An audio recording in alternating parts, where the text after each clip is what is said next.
Today, we're going to talk about what stands in the way for most people, whether you're a billionaire or a barista, whether you're the CEO or an intern.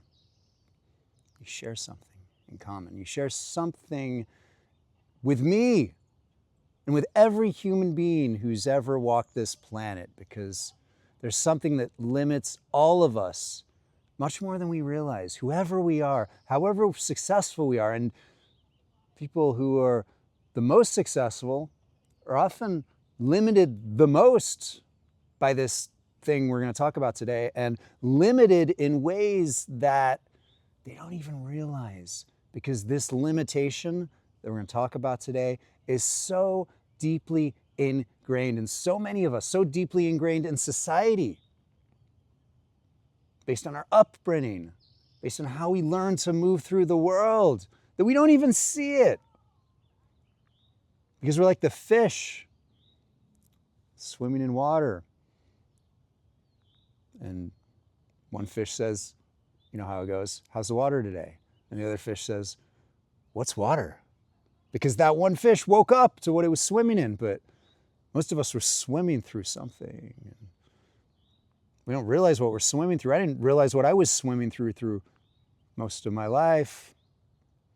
And I'm still swimming through things that I don't see. Every day is a journey of waking up more. We're on the path of becoming more aware, learning. The best education you can receive is not filling your mind with knowledge. It's understanding who you are, understanding the forces that affect us in this world, within us, without us. So what's the biggest thing? What is it that stands in the way? Everyone, whoever you are and wherever you are in life, it's what people think about you. I know you might think, I don't care what people think about me. But the truth is, it's so deeply ingrained in so many of us that it keeps us stuck in positions that we don't really want to be in. And I'm going to give you a little thought experiment, a little example right now, because maybe you're watching this and you're like, screw you, Elliot. I don't give a crap about what people think of me. I'm a grown-ass man, grown-ass woman, or just a grown woman, excuse me. Like, I don't care what people think about me. That's some childish bullshit. What do you really, really, really, really want to be doing? If you could be doing anything, which you sort of can. And what was the dream you had when you were 7 years old? When you were 7, what did you imagine yourself doing at this age? You're immature, childish, sky's the limit version of yourself. You know, most of us didn't imagine ourselves doing whatever we find ourselves doing in our 40s when we were 7. So what were you really imagining yourself doing? What's the most outrageous dream you could have imagined when you're 7? Rock star, movie star, astronaut, ballerina. What was it? Now, you're still alive, you're still kicking, your heart's still beating, you're still breathing. And so if there's still life in you, then you still have the opportunity to step more deeply into move in whatever direction you want to move in, to step into any dream, however outrageous. And so if you're not doing exactly what you want to be doing right now,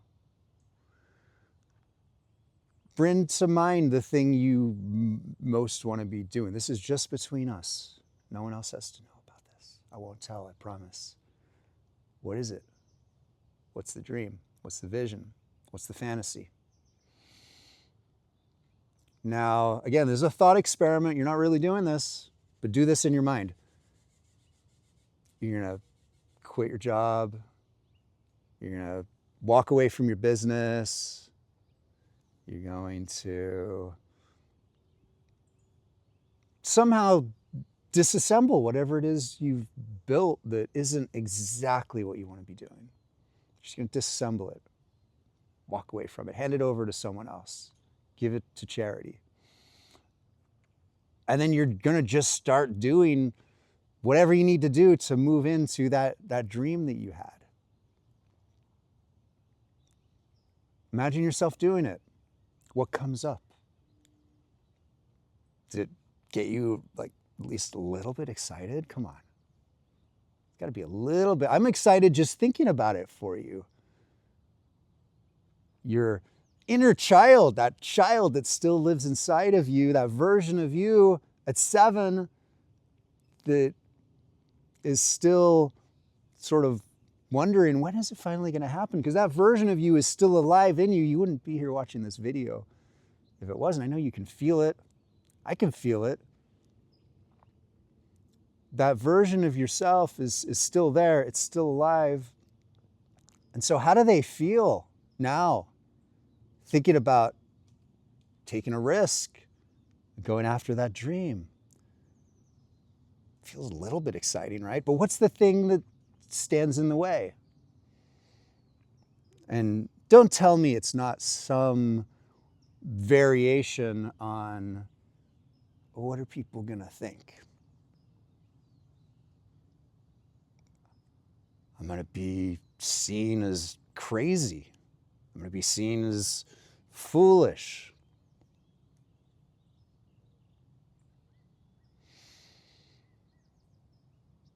Try telling that 7-year-old that.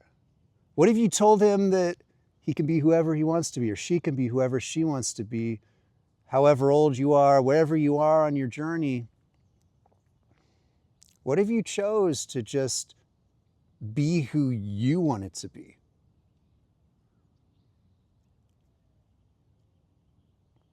Don't you think at the deepest levels that that's sort of what we're here for? Do you think that as long as you're breathing, as long as you're alive, as long as your heart's still pounding in your chest, that it's trying to get you to realize something? And I know it's irrational to follow a dream you had at 7. That's crazy talk. I had a dream at 7. I wanted to be the host of my own show. Welcome to episode 10 of The Designed Self. This is my new show because if there's something you want in life, you got to just do it. And so I decided that, you know what? I'm going to turn 50 next year, and I don't want to turn 50 and never have gotten to host my own show. So I realized I have a phone, realized I have a mic, got a tripod. If I really want to do this, I can get up at 5 every morning before my wife and kids are up, ride my bike into this local park, shoot an episode every day, and then get back home before they're even up. They won't even know. They don't even know I'm doing this. Shh.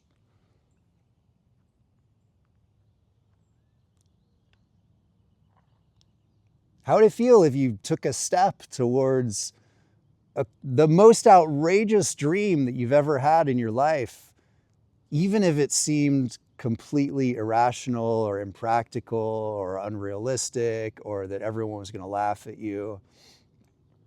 But I know what stands in the way for a lot of people, and it's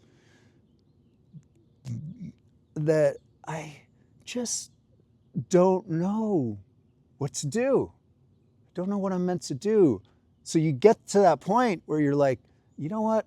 I'm sick of the job. I've done it for 20 years now. It's great. It was great being the CEO, but everyone thinks I got all the answers, and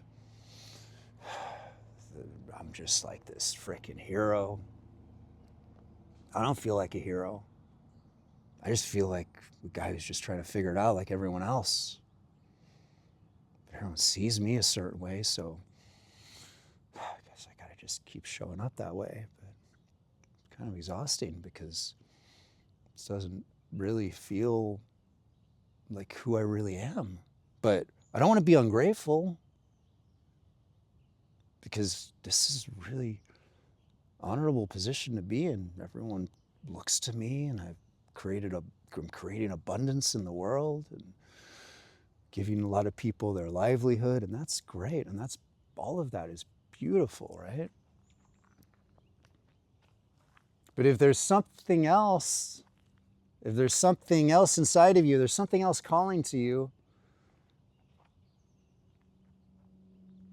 who are you to deny that call? And I get it. You've built a life and you're like, okay, you know what? Okay, fine. I'll go after the dream, because yeah, I don't want to reach that next milestone and not feel like I've gone after the thing that I really came here to do. I mean, what I'm doing is amazing, but I just feel like there's something more. I don't know exactly what it is, and I don't want to be ungrateful, but you know what? I finally accepted that there's something else. And I want to go after it, because I'm someone who goes after the things I want. I'm someone who doesn't let anything stand in my way. Thing is, I don't know what to do. So I'm going to keep doing this until I finally figure out what I'm meant to do.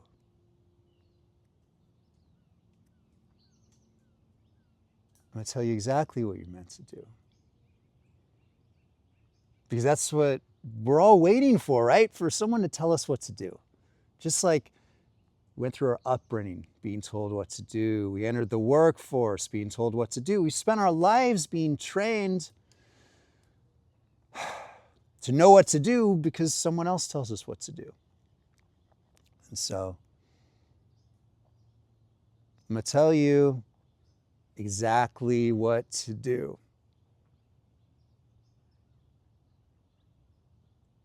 I mean, I think I'm right about this. I might be wrong. This whole thing might have been a big waste of time, energy. But no. I think this is it, because I've done a lot of things throughout my life. I did a lot of things that I thought were going to lead me to feel the way that I thought I was going to feel once I had that thing. And I got the thing and I didn't feel the way that I was supposed to feel. I felt it sometimes, but like wore off pretty quickly. And then I ended up having to stay there for a couple of years. Kind of exhausting. So here's what I've concluded. Here's what to do. Here's the thing to do. If you know there's a deeper dream, if you know there's something more available to you, if you know there's something else for you to step into, and you're like, okay, I admit it, I know it. Okay, I'm ready. Here's what to do. Are you ready for it? Hope you're not disappointed. The thing to do is